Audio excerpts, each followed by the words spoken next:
All right, George, thanks for joining us on 49ers Talk. It is a pleasure to meet up with you during a very busy time of the year. Oh, I was just happy to be here, Matt. Anything for you, my guy? Oh, wow. Well, thank you. Hey, another game at Levi Stadium. And, in the early days of Levi Stadium, there was this whole, man, do the 49ers have a home field advantage? And now I sense that you guys love playing out there. Oh, Levi's is fantastic. Every year since I've been here as a rookie, it's just gotten better and better, stronger, consistency, I guess, of every single game. And granted, we've been playing better. You have to play well to, you have to earn that love from your fans. But Niners fans, they love us. And the fact that we're playing well, they're filling out the stadium, rain game versus Seattle, and it was packed. It was loud. The fans are in it. It's definitely a home field advantage. And going back to the 2019 playoffs, that was the first time I think where people could really sense it. Oh, yeah. And you were a young guy; those were your first playoff games. What do you remember about that time and just the environment out there? Like I said, the fans were on it. They were loud. I know they were causing false starts on the other team. Our defense definitely got them into that. That's one thing. Our defense does a great job of getting our crowd energized. Those 3 and outs, sacks on third downs, Bosa. The fans love that. And then whenever our offense puts up points, they are behind us so fast. And I think going into the second half last week in Seattle, they were loud. Seattle had a ton of miscommunications and stuff. Had to call timeouts when they didn't need to call timeouts because of the play clock. Levi's was definitely in full force. And then you go back to 2019. We ran the ball effectively, during those playoff games early on, but our fan base, they were fantastic. It was so loud, as loud as I've heard it, and so hopefully trying to replicate that one this weekend. God, the postseason is one game, one bad game, and you're out. And at halftime of that game against Seattle, there's a part of me thinking, this thing could be slipping away. You guys are the favorites, but the longer you allow an underdog to stay in it. So what happened in the second half? Were you guys able to, was it, flipping the switch, or what do you think happened? We went into halftime, and it's funny. I just saw a Peyton Manning quote about halftime speeches. Did you see that one? It's just not overrated. That much. Yeah, not that much happens at halftime. Someone might say something, but it's, hey, get hydrated, go to the bathroom.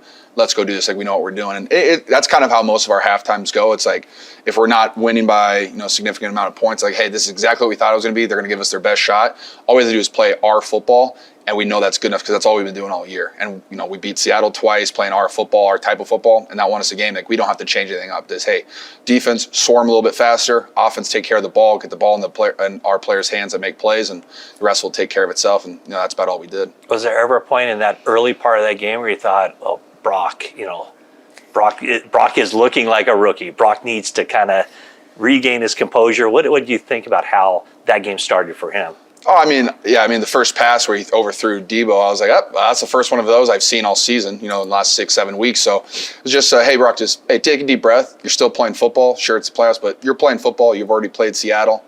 Just take a deep breath and play quarterback. And that's what he did the rest of the game. I think he had 2 or 3 bad passes maybe, but after that, 300-plus yards, 3 touchdowns, running for first downs. That's the Brock that we've seen over the last 7 weeks, and I think that's the Brock that we're going to continue to see. Well, one of the first things you said about him was that he played a lot of big games in college, played big games, played bowl games, lost some, won some.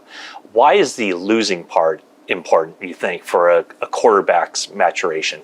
Wow, football is the most humbling, thing that we have in our lives right now. You could be, riding the roller coaster high on life, and then you can just get punched in the gut, and you can lose a game, you can fumble the ball.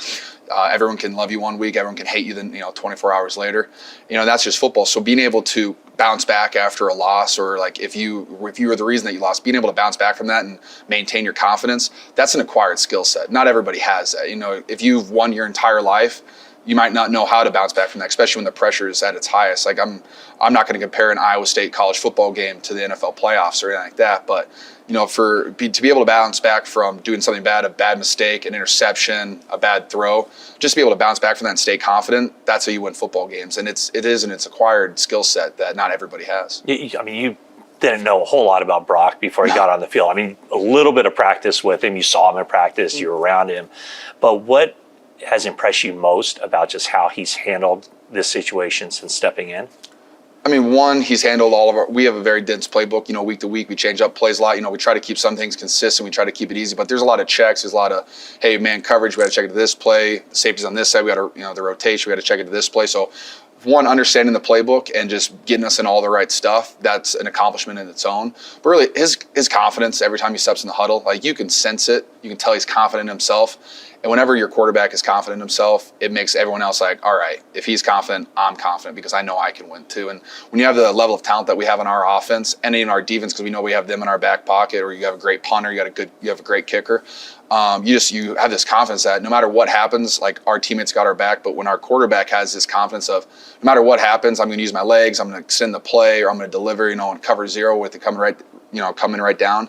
That confidence makes everyone around you play better. When you have that skill set in our huddle on offense, that confidence with all those guys, it makes us a pretty scary team. Does it change anything for you, not knowing exactly where he's going to be throwing the pass from? I mean, I think Brock does a fantastic job of, like, if it's in rhythm, he's a great job. And then, hey, if it's not in rhythm, he can still deliver in the pocket with a guy hitting him. But when he does use his legs, I think that's one thing we've gotten better at is, hey, finding someone getting open, finding open space. Because, we've never really had a running quarterback like that that's able just to go sideline to sideline, hash to sideline, spin move, and all that stuff. We haven't had someone do that in my career. So just to see that we're getting used to it, I think we're getting better at it. So I think that's going to be something that you're going to see more of, especially against a team like Dallas who has very fast, athletic pass rushers. Hey, pocket might break down sometimes. They're NFL football players. They're very skilled. It's going to happen. But I think Brock's his ability to keep his eyes up while he's moving has been very successful for us, and I think it's just going to get better. It seems like, I mentioned this to you a week or so ago, that if you ever get open, or when whoever gets open, he's going to deliver the ball, and you say, well, what do you say to that? You always get open, right? I'm always open. Yeah, always open. I'm always open. Even when you're covered, you're open. I'm open. Just throw, baby. That's a lot of confidence you have in your ability, but tell me about how you feel that. Like, you want those 50-50 balls? Oh, yeah. I mean, those are where the awesome plays come from. That's where the fun is. That's where the pressure is. That's where the stress is, and that's what makes football the greatest sport. You have 22 guys on the field at a time, and they're all fighting for their lives or fighting for their livelihood. And just to get a 50-50 ball, you got to rip it away from somebody. There's not much better than that. And you got to love it when a quarterback gives you that opportunity too. And Brock's done a good job of, he gives every single guy that opportunity. It doesn't matter if it's Christian, it doesn't matter if it's Juszczyk, Ayuk, Jawan, Debo, me. Like, he's giving guys opportunities to make plays, and that's what football is when your number is called, you need to take advantage of that opportunity. And some guys don't, and that's when you get written out of an offense, or some guys do, and that's when you get to make big plays, and you got to make a lot of money and make good memories. You know what Kyle Shanahan says about you? He says that I think he's almost annoyed by how positive you are. Mm-hmm. Does he get on you about just always being upbeat and positive? Because he's obviously not an always upbeat and positive guy. Oh, he has before. I'm like, hey, look, I'm going to make football as fun as I possibly can for the guys, because it's a very stressful sport. And, we all, there's pressure. Like, you can't ignore the fact that there is pressure. There's a little anxiety here and there. But when you're out there having fun, you kind of forget about all that stuff. And football's really hard if you're just super stressed out the entire time. So if I can make all my teammates remind them that we are playing a kid's game, we are having fun, granted the stakes are incredibly high, just go out there and enjoy it. Go throw the ball, catch the ball, run your route, block the guy. Like, you've done it 100,000 times. Just enjoy doing it. You guys have had so many different situations. Heck, just this year alone, with Trey Lance to Jimmy Garoppolo to now Brock Purdy, and you've been with Kyle Shanahan this entire time. You've seen him as a coach.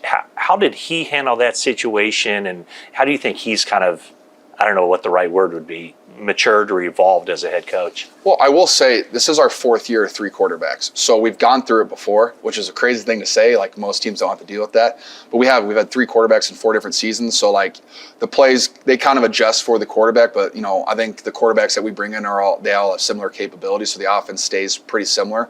There's a couple different things here and there depending on how everyone's playing. But, I think Kyle does a really good job of, he sets up his best players for success. And so all he's trying to do is, how do I get Debo the ball in space? How do I get Christian the ball in space? How do I get George the ball in space? What route do I have to give Ayuk to set up another route? And he just does such a good job about building these up, whether it's off of, we're going to run this run play 3 times to set up this play action, which we do all the time, or, hey, this play action is going to set up this run for Elijah Mitchell.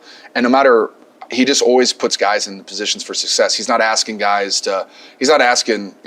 Chris or Kyle Juszczyk just to win on go balls all the time, or to win on 3-step slants. He's putting people in a position where he knows that, hey, if I get the ball in Kyle Juszczyk's hands over the ball, he's going to drop 7. He's going to get me 20 yards, and that's what he does such a good job of. Just, he gives us a chance to be great. And this Cowboys team you're facing has a lot of talent on the defensive side. Does that create, problems for you guys as far as where to find those matchups and just how to set up those kinds of plays when you have so much talent on the other side too? I think to an extent, I think Dallas is definitely one of the most athletic defenses we've gone against. From their entire D line, their linebackers, all their safeties and corners, they're all freak athletes, and so that's definitely something that you have to prepare for.